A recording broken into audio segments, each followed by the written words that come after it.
Okay, so you're at Maryland. You're a basketball superstar. AP College Player of the Year, Naismith College Basketball Player of the Year, all the hype in the world. You go to the NBA draft, you're selected number one overall by the Warriors. You're supposed to be a franchise player, right? Wrong. It was not the case for Joe Smith. Joe Smith went to college at Maryland, and in 1995, he won Naismith College Basketball Player of the Year and AP College Player of the Year, and was supposed to be all that in a bucket of cheese. But he wasn't. As he was picked in 1995 by the Warriors, and they wanted him to be their next franchise center.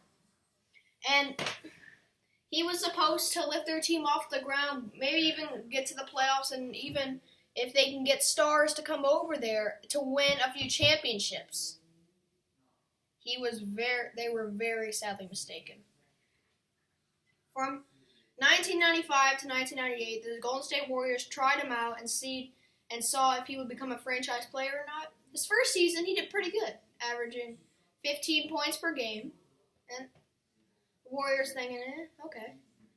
The next season, he was averaging 18 points per game. And they're like, okay, not bad. But the next season, he was averaging 15 points per game again. The Warriors eventually just gave up on him, and they traded him to the 76ers.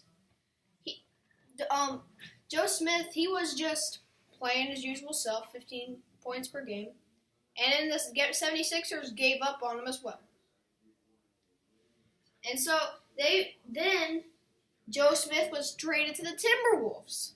Timberwolves probably needed a center, and they probably needed them to add some depth and give a few minutes. Well, he did that, but the Timberwolves were not impressed, and they traded him to the Pistons. The Pistons used him as centers in a backup to get some depth. Sorry, I'm just off today. And they used him for a couple seasons, and they gave up on him too and traded him back to the Timberwolves. I guess the Timberwolves needed him. I guess they're like, okay, we need this guy. And so they tried him out for like 3 more years, and then they realized, let's stop. And they trade him to the Bucks. Now, this dude, Joe Smith, was traded 6 times in 8 years. 6 homes in 8 years. If you had kids, those kids would not be happy because 6 homes, Detroit, Minnesota, Golden State, Milwaukee, it's just hard. And so, in 2003, the Timberwolves traded Joe Smith to the Bucks. The Bucks tried him out for a few years, from 2003 to 2006. And then they decided no, and they gave him to the Nuggets, where the Nuggets tried him out for like half a year, and then they gave up on him too.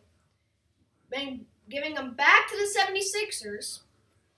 Now, at this point, Joe Smith was a backup because his days as a starter were over, and he was just used to fill the bench and give some quality minutes. And he was traded back to the 76ers. The 76ers tried him out for a few more years, and then they gave him up. And then he was traded to the Bulls. Now, the Bulls didn't have Joe Smith mania and trying to trade him back, and so they didn't know what to expect, really. And he gave him about 9 points per game since he was deteriorating as a player. And so they gave him some minutes, but then they didn't want him anymore. And so they traded him to the Cavaliers. The Cavaliers tried him out for a few more seasons, and now Joe Smith was probably tired and irritated of this because he was going back and forth to some other places. And this is not what you want for number 1 overall pick.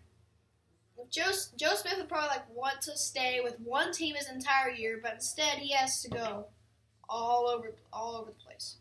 And so the Cavaliers tried him out with young LeBron. He was a backup center, and it was kind of cool playing on LeBron's team. But then the Cavaliers and they let him go. And then he signed with the Thunder. Now the Thunder had recently moved as a franchise from the Seattle SuperSonics Don't get fat. Don't get mad, Supersonics fans. Please don't get mad. And then the Thunder tried him out for a couple more years as a backup center, maybe even a third-string center, because they didn't want him as our starting center. They probably had somebody else. And then the Thunder traded him to the Hawks, where he spent a couple of years there as a very bad player, since he only was averaging 4 points. This is like his 10th and 11th year in the league. You can tell he was decreasing a lot. And they were just using him for depth and for minutes, and so that he could score a few points and go back to the bench. And then the Hawks decided they didn't need any more depth, and they traded him to the Nets. The New Jersey Nets, by the way, not the Brooklyn Nets, which was great. And the Nets tried him out for a half a year, and then they let him go.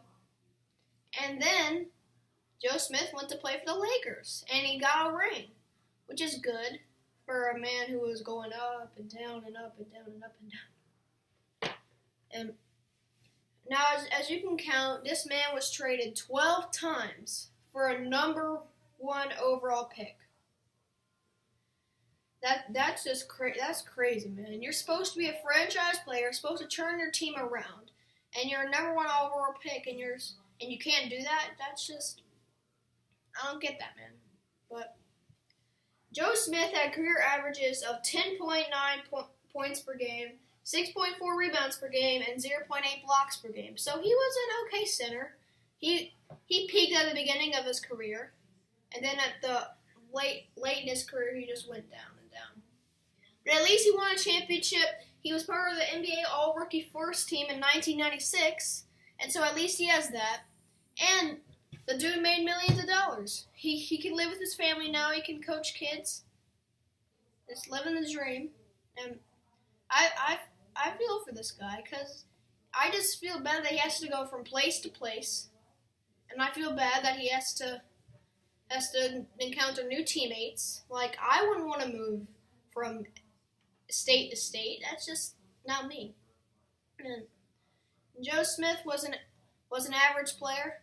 I would keep him on my team if he was like a backup center. He wasn't like a starting caliber center, but he did pretty good.